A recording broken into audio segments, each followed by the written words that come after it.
passé environ 3 ans et demi à l'hôpital de Percy et j'ai subi entre 25 et 30 opérations, notamment au niveau de la jambe, du bras et de la main.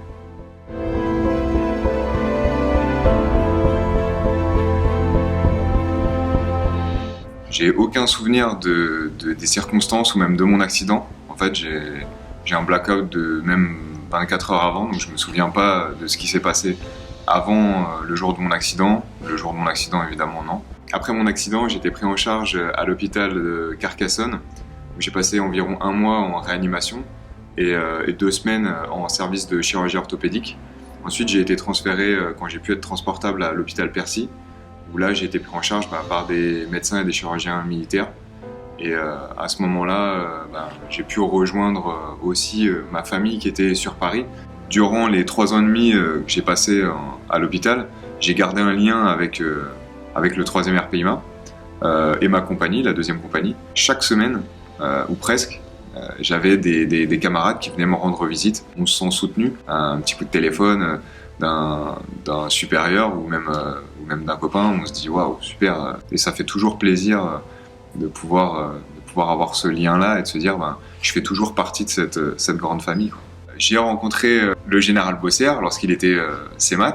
Il s'est trompé de chambre à l'hôpital Percy quand j'étais hospitalisé. Et du coup, d'abord, on est parti sur un quiproquo parce qu'il me prenait pour un fort spécial qui avait changé de chambre la veille. Donc, on va dire c'est plutôt flatteur pour moi. Et ensuite, donc on a pu discuter et j'ai pu lui expliquer les problématiques que j'avais rencontrées en tant que blessé. Et notamment en tant que blessé hors service. Et il y a quelque chose qui m'a vraiment touché après, c'est qu'il a continué à en parler, à faire passer le message. C'est devenu presque un de ses chevals de bataille, c'était de dire qu'on ne laisse personne sur le bord de la route. Peu importe comment le mec il a été blessé ou qu'est-ce qui lui est arrivé, on reste une famille, on aide ses coéquipiers, ses copains à pouvoir se sortir d'une période peut-être un peu plus noire que les autres.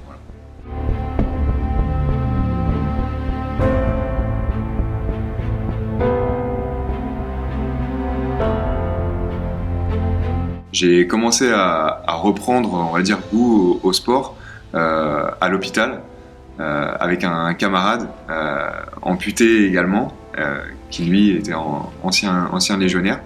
On s'est remis à faire du sport ensemble. D'abord, j'ai essayé de refaire tout ce que je pouvais faire avant. Et en fait, je me suis rendu compte que j'avais plus rien faire.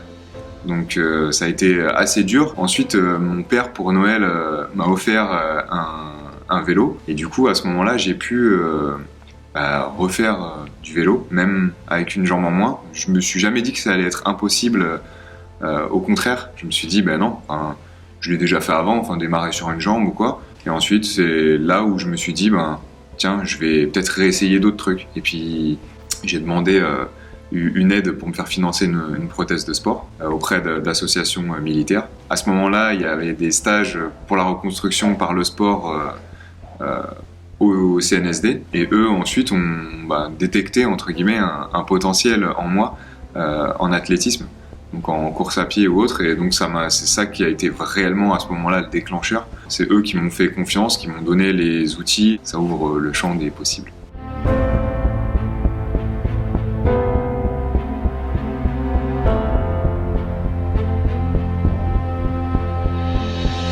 Alors mon retour au régiment, d'abord j'ai beaucoup appréhendé. Il y a même un moment où je me suis dit waouh, ça arrive vite, c'est peut-être un petit peu trop tôt pour que je revienne. J'appréhendais aussi de par l'exigence qu'on peut avoir au 3e RPIMA, et donc du coup je me disais waouh, je vais revenir dans mon régiment et j'ai pas envie de passer pour un peintre, quoi. Donc forcément je me suis beaucoup réentraîné physiquement aussi. Donc quand je suis arrivé, on m'a un petit peu vanné aussi, ça fait plaisir. Pourquoi on vannerait un pote qui par exemple a un gros nez, des grandes oreilles ou quoi que ce soit, et pourquoi on me vannerait pas parce que j'ai une jambe en moins. C'est dit avec humour et de se sentir aussi accepté, de pas être laissé de côté, que les gens arrivent à discuter avec moi de ce qui m'est arrivé, de mon handicap aussi. C'est vraiment ce que j'ai ressenti en venant au régiment, c'est de me dire en fait c'est bon, je suis de retour chez moi, dans ma famille, avec mes frères d'armes, avec mes pères aussi, donc c'est énorme.